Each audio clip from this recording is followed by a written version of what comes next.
ഒരു മെഴുകുതിരി പോലെ സ്വയം ഉരുകിക്കൊണ്ട് നമ്മുടെയൊക്കെ ജീവിതങ്ങളിലേക്ക് പ്രകാശം പരത്താനായി മാത്രം ജീവിക്കുന്ന ഋഷി പാരമ്പര്യം പിന്തുടരുന്ന മഹാതപസ്വിയും പരമഗുരുവും പ്രത്യക്ഷ ദൈവവുമായ അന്ത്യശരണം ദക്ഷിണേശ്വര ഭഗവാൻ ഗുരുബാബ പകർന്നേകിയ അറിവുകളാണ് ഈ വീഡിയോയ്ക്ക് ആധാരം.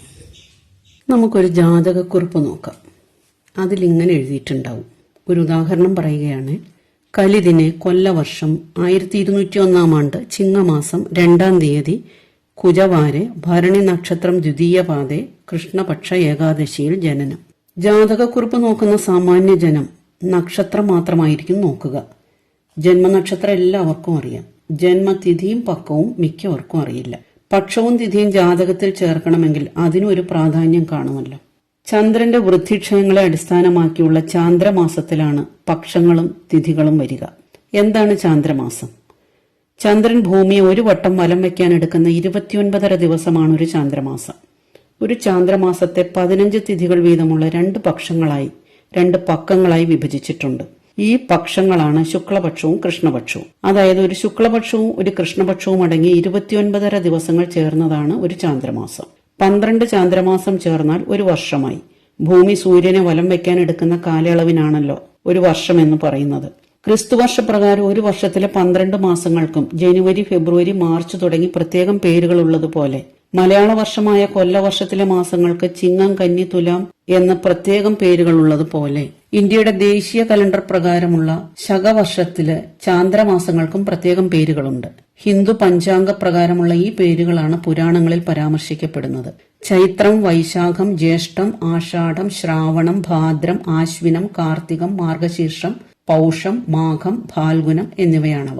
ഇതിൽ വൈശാഖമാസം നമുക്കൊക്കെ പരിചിതമാണ്. ഒരു വർഷം 12 ചാന്ദ്രമാസങ്ങളും ഒരു ചാന്ദ്രമാസത്തിൽ 2 പക്ഷങ്ങളും 2 പക്ഷങ്ങളിലായി 30 തിഥികളുമാണ് വരിക. നമുക്കിനി പക്ഷങ്ങൾ മാത്രമൊന്ന് നോക്കാം. അമാവാസി, പൗർണമി തിഥികളെ അടിസ്ഥാനമാക്കിയാണ് പക്ഷങ്ങളുടെ വിഭജനം. ചന്ദ്രനും ഭൂമിയും സൂര്യനും തമ്മിലുള്ള സ്ഥിതി അടിസ്ഥാനമാക്കിയാണ് പൗർണമിയും അമാവാസിയും ഉണ്ടാകുന്നത്.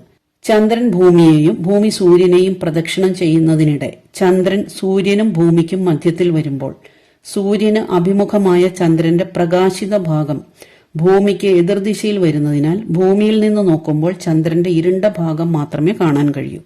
ഇതാണ് അമാവാസി.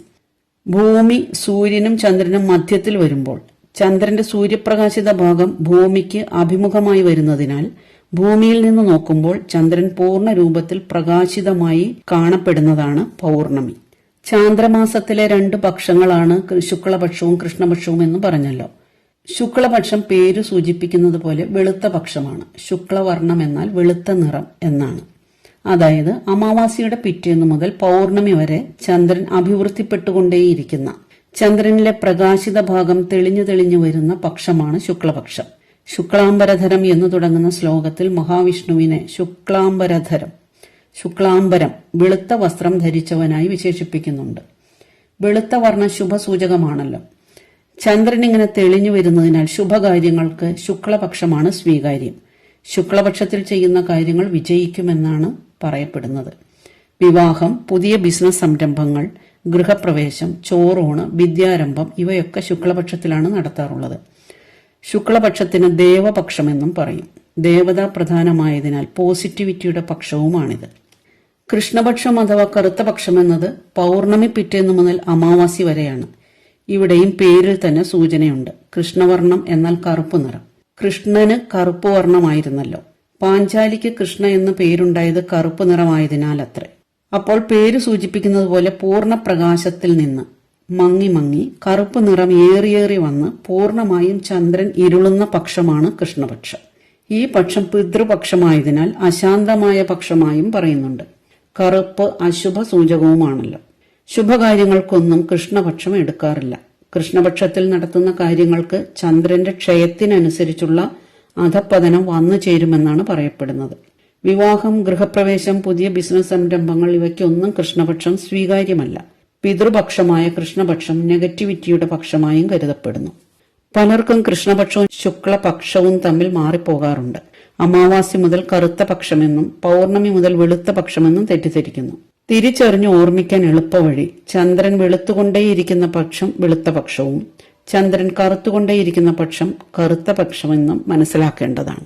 ശുക്ലപക്ഷത്തിൽ ജനിച്ചവരിൽ സാത്വികാംശം ഏറി നിൽക്കുമെന്നും കൃഷ്ണപക്ഷത്തിൽ ജനിച്ചവരിൽ താമസഗുണം ഏറി നിൽക്കുമെന്നും വിശ്വാസമുണ്ട്. എന്നാൽ ഒരു വ്യക്തിയുടെ ജനന സമയമല്ല, ജനനത്തിന് ആധാരമായ ബീജാവാപം ചെയ്യപ്പെടുന്ന സമയമാണ് പ്രധാനമെന്നതിനാൽ കൃഷ്ണപക്ഷ ശുക്ലപക്ഷങ്ങൾ വെച്ച് സ്വഭാവ നിർണയം നടത്തേണ്ടതില്ല. കൃഷ്ണപക്ഷത്തിൽ പിറന്നവർ അത്യുത്സാഹികളും അധ്വാനികളുമായി നേട്ടങ്ങൾ കൈവരിച്ചിട്ടുണ്ട്. ശുക്ലപക്ഷത്തിൽ പിറന്നവർ ശാന്തമനസ്ഥിതിക്കാരാണല്ലോ. ഇവർക്ക് കഠിനമായി അധ്വാനിച്ച് ലക്ഷ്യം നേടാനുള്ള ഉത്സാഹം കുറവായിരിക്കുമെന്നും പറയാം. എന്തായാലും മുൻ വീഡിയോയിൽ പറഞ്ഞതുപോലെ പ്രായോഗിക ബുദ്ധികളാകുക, സ്വകർമ്മങ്ങളിൽ നിരന്തരം വ്യാപൃതരാകുകയാണ് വേണ്ടത്. ലക്ഷ്യബോധത്തോടെ പ്രവർത്തിക്കാൻ കഴിഞ്ഞാലാണ് ജീവിത വിജയം നേടാനാവുകയെന്ന് മനസ്സിലാക്കണം. അഥവാ എന്തെങ്കിലും ജന്മദോഷങ്ങൾ ഉണ്ടെങ്കിൽ തന്നെ അനുഷ്ഠാനബദ്ധമായ ജീവിതം നയിച്ചാൽ ഒട്ടുമിക്ക ദോഷങ്ങളെയും നെഗറ്റീവ് എനർജികളെയും മാറ്റിയെടുക്കാനാവും. ഇത് വേദാനുശാസനമാണ്. ഇത് തിരിച്ചറിഞ്ഞ് ജീവിതം വിജയിപ്പിക്കാൻ ശ്രമിച്ചാൽ മതി. പക്ഷങ്ങളെക്കുറിച്ച് പൊതുവായ അറിവ് നൽകാൻ ഉദ്ദേശിച്ച ഈ വീഡിയോ എല്ലാവർക്കും പ്രയോജനപ്പെടുമെന്ന് കരുതുന്നു. നന്ദി, നമസ്കാരം.